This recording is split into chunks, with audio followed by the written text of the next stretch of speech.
Majlis bersunat bagi suku kaum Jahud diamalkan untuk kanak-kanak yang berumur di antara 10 hingga 13 tahun. Adat ini wajib dilakukan kepada kanak-kanak yang sudah cukup umur. Masyarakat Jahud masih menggunakan cara tradisional semasa proses bersunat. Orang penting yang terlibat dalam majlis ini ialah Tok Mudim, penghulu balai, tukang gelanggang, tok batin, pengarah, pengiring budak. Setiap orang ini mempunyai peranan dan tanggungjawab masing-masing agar majlis dapat berjalan dengan lancar tanpa sebarang masalah. Tok Mudim berperanan sebagai tukang sunat, penghulu balai menjaga kawasan, tukang gelanggang ialah orang yang akan bersilat menyambut ketibaan kanak-kanak yang akan bersunat.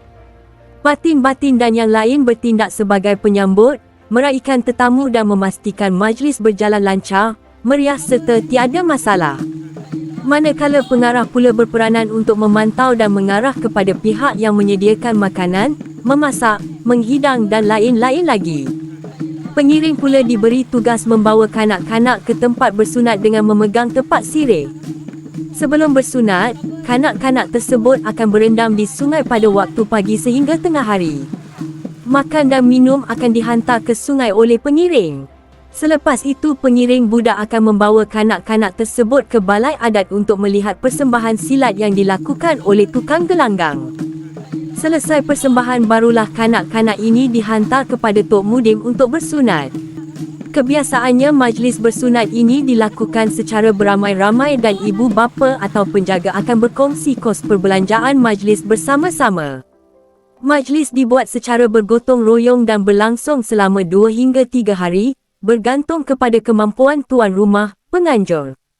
Pantang larang. Majlis bersunat boleh dilakukan secara besar-besaran dan dilakukan sehingga 3 hari 2 malam.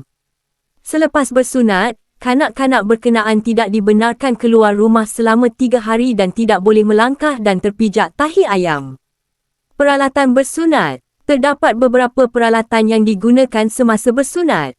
Antaranya ialah pisau, tempurung dan sejenis daun khas untuk bersunat. Kanak-kanak yang bersunat perlu duduk di atas buntil padi.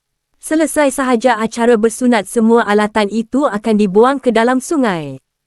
Sejarah asal-usul bersunat. Menurut cerita orang tua, asal-usul sejarah orang Jahud melakukan majlis bersunat bermula pada generasi yang lepas di mana terdapat seorang lelaki yang berhijrah ke perkampungan suku kaum Jahud kerana malu dipanggil kulub oleh orang kampung asalnya kerana tidak boleh bersunat. Lelaki tersebut telah menuntut ilmu daripada isteri batin Jahud. Isteri batin digelar batin perempuan kerana penduduk di situ akan merujuk kepadanya kerana beliau dianggap seorang yang cerdik dan berilmu tinggi. Setelah beberapa tahun menuntut ilmu, akhirnya lelaki itu berkahwin dengan anak batin berkenaan. Hasil perkahwinan itu dia dianugerahkan seorang cahaya mata lelaki.